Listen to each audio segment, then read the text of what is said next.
Hi అండి, అందరికీ నమస్కారం. Welcome to my YouTube channel. ఈ వీడియోలో ఏపీ ఉద్యోగ మరియు పెన్షన్లకు ఏప్రిల్ నెల జీతాలు మరియు పెన్షన్ల తాజా సమాచారం అండి. అంటే బిల్లుల అప్లోడింగ్లో గల మార్పులు అండి. ముఖ్యంగా డీడీఓలకు సంబంధించిన ఇన్ఫర్మేషన్ అయితే ఈ వీడియోలో ఉంది. వీడియో అయితే ఎక్కడ కానీ స్కిప్ చేయకుండా ఎండ్ వరకు చూడడం ద్వారా ఇన్ఫర్మేషన్ పూర్తిగా అర్థమవుతుంది. అలాగే వీడియో నచ్చినట్లయితే ఒక లైక్ చేయండి. ఇంకా సబ్స్క్రైబ్ అవునట్లయితే మన ఛానల్ని సబ్స్క్రైబ్ చేసుకోవడం ద్వారా నేను చేసే లేటెస్ట్ అప్డేట్ న్యూస్ ముందుగా మీకైతే రీచ్ అవుతుంది. ఆలస్యం చేయకుండా వివరాలకైతే వెళ్ళిపోదామండి. ఏపీ ఉద్యోగ మరియు పెన్షన్ల ఏప్రిల్ నెల జీతాలు మరియు పెన్షన్ల సమాచారం విషయానికి వచ్చినట్లయితే ముందుగా మనకు regular payroll will be enable from 16th అని అయితే వచ్చిందండి. అది డిసేబుల్ అయిపోయింది. తర్వాత 18th టు అని వచ్చింది, అది డిసేబుల్ అయిపోయింది. తాజాగా ఈరోజు నిన్న 19th టు అని వచ్చిందండి. So 19th to 25th in this month అనేది ఓకే అయిపోయిందండి. సో ఎందుకు మార్చారంటే కొత్తగా అప్డేట్ అయిన డిఏతో అప్డేట్ చేసి మరీ ఇప్పుడైతే వదలడం జరిగింది. బిల్లులు అప్లోడ్ చేసుకోవాలి కాబట్టి. సో దానికోసం అనేది అప్డేట్ చేయడం కోసం 2 రోజులు ఎక్కువ తీసుకున్నారండి సమయము. సో మొత్తానికైతే బిల్లులు ఉదయం నుంచి అయితే అప్లోడ్ చేయడం అయితే జరుగుతుందండి డీడీఓ గారు.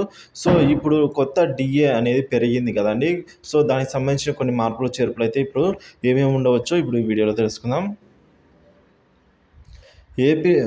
ఏప్రిల్ రెగ్యులర్ జీతం బిల్ ఓపెన్ అయింది. అయితే అటెండెన్స్తో పాటుగా సిపిఎస్ అలాగే జీపీఎఫ్ ఉద్యోగుల పేర్ల సర్టిఫై చేయవలసి అయితే ఉంటుందండి. ఉపాధ్యాయుల పేర్లు అయితే ఇప్పుడు మళ్ళీ ఒకసారి సర్టిఫై చేయవలసింది. తదుపరి బిల్ ఓపెన్ అవుతుంది. అలా చేసిన తర్వాతే తదుపరి బిల్ అయితే ఓపెన్ అవుతుంది. అలాగే ఎంప్లాయీని సెలెక్ట్ చేసి రీఫ్రెష్ చేస్తే మాత్రం అక్కడ పాత డిఏ పోతుంది. మరలా కొత్త డిఏని సెలెక్ట్ చేసి సేవ్ చేసి పెట్టాలి.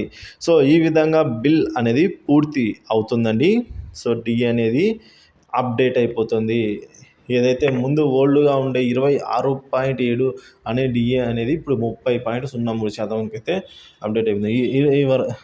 ఈ విధంగా పూర్తి అయితే చేయొచ్చండి బిల్స్ అనేది. ఇంకా ఇది మార్పులు. సో అలాగే ఈ నెల 6 రోజులు మాత్రమే ఉందండి సైట్లు అందుబాటులో ఉంది బిల్లులు అప్లోడ్ చేయడానికి. కావున ఉద్యోగ మరియు ఉపాధ్యాయులందరూ కూడా తమ యొక్క శాలరీ బిల్లును త్వరగా తమ డీడీఓలతో సబ్మిట్ చేయించుకుంటే త్వరగా జీతాలు తీసుకోవడానికి, అంటే ఎస్టీఓ గారు అప్రూవ్ చేస్తారు కాబట్టి త్వరగా జీతాలు మరియు పెన్షన్లు జమ అయ్యేదానికి అవకాశం అయితే ఉంటుందండి. సో ఇంకా పెన్షనర్ల విషయానికే వచ్చినట్లయితే పెన్షనర్స్ సంబంధించిన బిల్స్ అయితే ఇంకా అప్లోడ్ కావడం లేదు. సో ఈ నెల 20 తర్వాత అప్లోడ్ చేసే అవకాశం ఉందని అయితే చెప్పుకొస్తూ ఉన్నారు. సో ఇది అండి ఇవాళ వరకు ఉన్న ఏపీ ఉద్యోగ మరియు పెన్షన్ల జీతాల బిల్లుల అప్లోడింగ్ సంబంధించిన తాజా సమాచారం. వీడియో నచ్చినైతే లైక్ చేయండి, షేర్ చేయండి. ఇలాంటి ఇంట్రెస్టింగ్ వీడియోస్ కోసం మన ఛానల్ సబ్స్క్రైబ్ చేసుకోండి. Thank you for watching this video.